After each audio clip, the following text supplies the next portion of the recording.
5,000 square foot meat processing facility meant to serve people living in a food desert is causing concern for residents in one Okmulgee County community.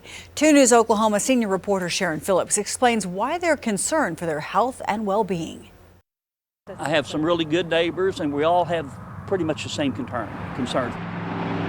It's easy to spot the Looped Square meat processing company just off Highway 75. The Muskogee Nation opened it in December, using $15 million in CARES Act money to build it.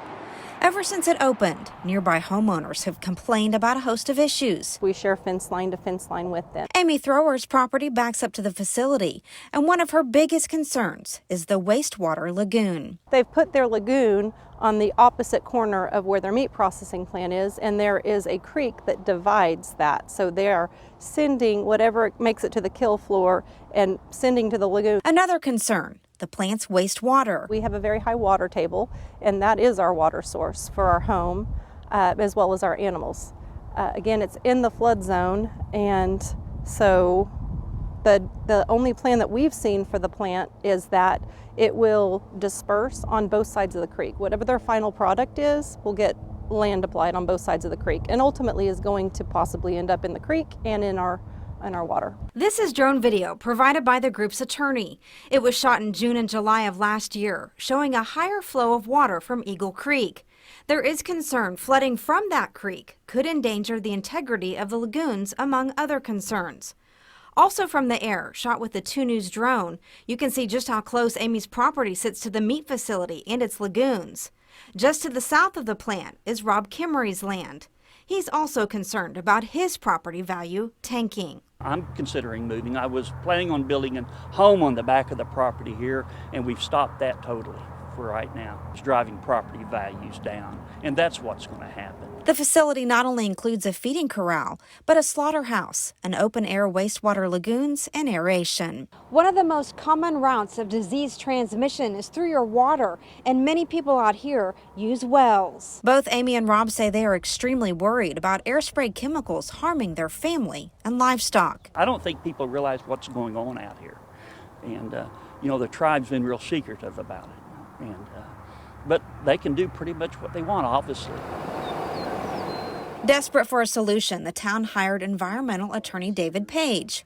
He sent this letter of intent to sue the Muskogee Nation tribal leaders, claiming the tribe violated the Clean Water Act and Clean Air Act. They failed to properly regulate the processes that they put in out there and didn't require that they get a permit where they should have had a permit. Maybe there's some sympathy for the tribes, and I can understand that. The Indian nations haven't always been treated well. But in this case, we're talking about public health. It makes no difference if you're white or yellow or brown or red. Viruses, bacteria affect us all the same way. Page says this facility wasn't designed correctly. In January, the town held a virtual meeting with the Muskogee Nation to discuss their concerns. But since then, talks have completely stalled. After the one meeting that we had with them, they have not been approachable since then. So, yeah, they haven't answered any of the concerns that we presented. We reached out to the Muskogee Nation Chief and Attorney General for an interview. Instead, they sent us this statement saying, "The Muskogee Nation stands behind the integrity and operations of the Loop Square Meat Company. The nation maintains that the facility meets EPA and USDA regulations. These claims lack merit and aim to discredit a company that at its core provides access to grocery items in a food desert. We are excited about the future jobs, economic growth, and continued food security that it will bring to this area." Page says once the plant starts slaughtering cattle at the site, he will take stronger legal action. We have to give them notice and give them an opportunity to fix it before we file a lawsuit. And that's where we are right now. The EPA says it is working with the Muskogee Nation to determine if a Clean Air Act permit is needed.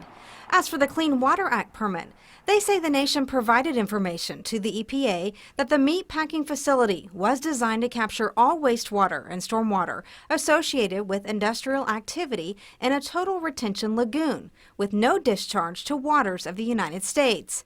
They say if there's no discharge, a Clean Water Act permit is not needed.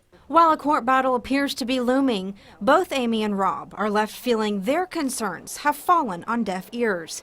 And now, this small town with limited resources says it's preparing to fight a giant. In Okmulgee County, Sharon Phillips, 2 News Oklahoma. We did some checking, and the nearest full-scale grocery store is about 10 miles away in Glenpool. The townspeople want to clarify that their concerns are not specifically with tribal people, but rather with the dangers they think are associated with this specific plant. We will continue to follow the story and let you know what happens.